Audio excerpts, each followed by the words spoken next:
What's up, everybody? This is Dr. Nick with Leverage Media, and today I wanted to talk to you about profit margin, especially when you get into that $1 million and above stage of practice. So I saw a question on Facebook basically asking this question, like what I think they were asking, like what should your overhead be on a $1 million practice? Obviously, the other side of that is what should be a good profit margin for a $1 million practice.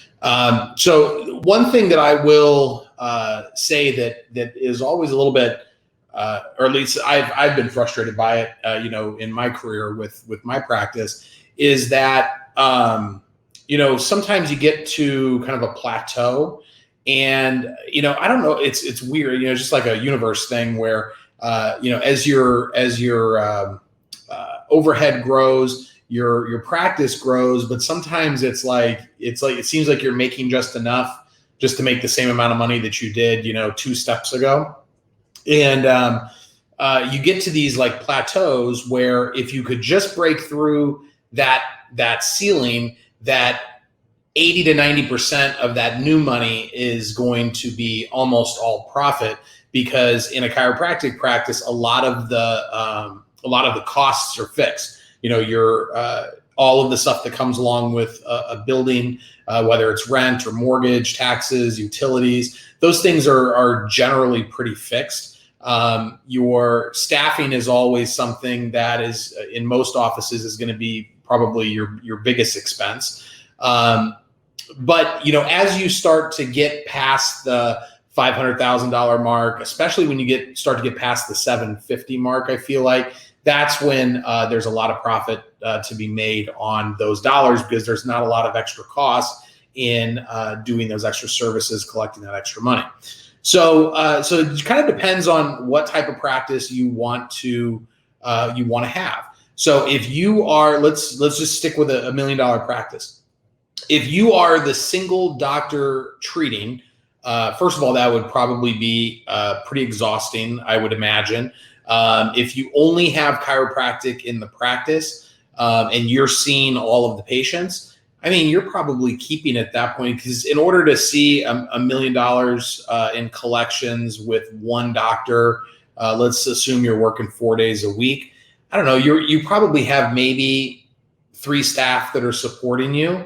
So that's not a huge expense. If you're only doing chiropractic, you don't need that big of a space. So anyway, I think you're probably looking at, I don't know, 60, maybe even 70% in profit, depending on how much you're having to do in advertising.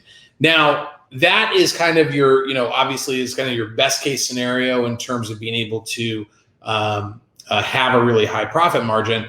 That, to me, like, I'm getting tired just thinking about seeing all the patients in order to collect $1 million. So on the complete other spectrum is where you're the owner of the business and you do not see any patients, and you have associates that see them, or you have other services with other service providers.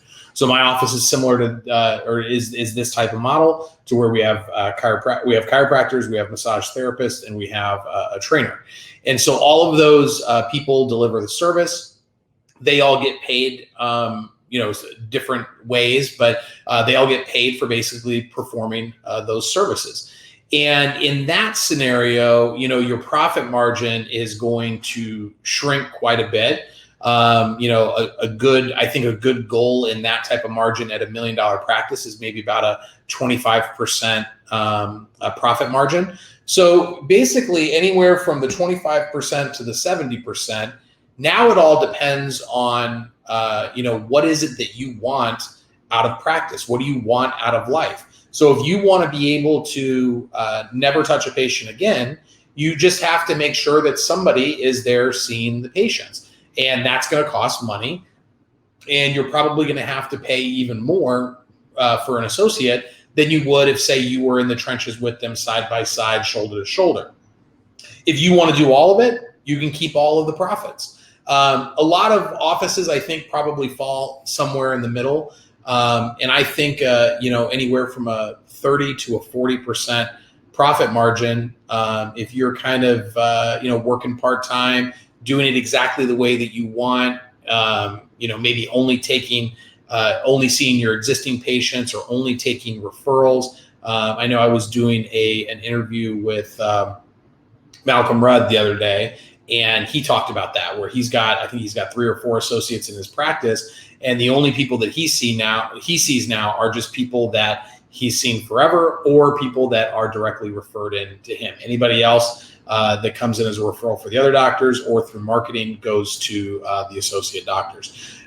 He still works, it seems like he works quite a bit in terms of seeing patients, but if that's what he wants to do, then that's what he wants to do.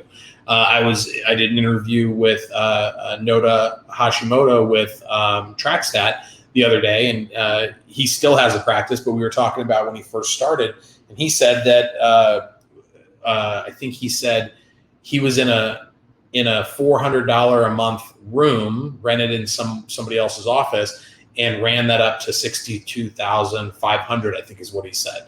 So obviously that with one support staff. So obviously that's probably like a 90%, maybe even more profit margin. That was probably the most I've ever heard of somebody doing it from one room. But that's just, I think it all starts with, what is it that you want to get out of practice? What is it that you want your life to look like? When you're at $1 million, you've figured stuff out. You have figured out how to attract new patients. You've figured out how to convert people into accepting your care, and you've figured out how to retain people. So once you've kind of figured those things out, now it's all about, you basically pay for your freedom.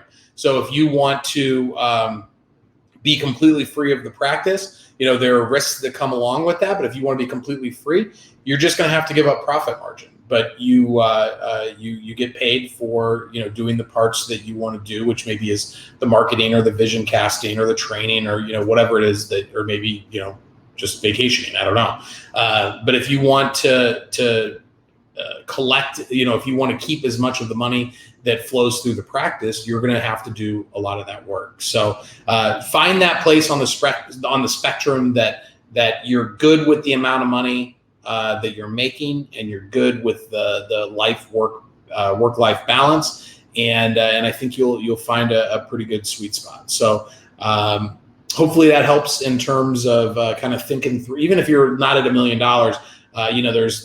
there's less wiggle room, I think, maybe at like the $400,000, $500,000 range, but it all is the same. As long as you have enough business to where you could support another doctor, this conversation becomes something you have to decide on.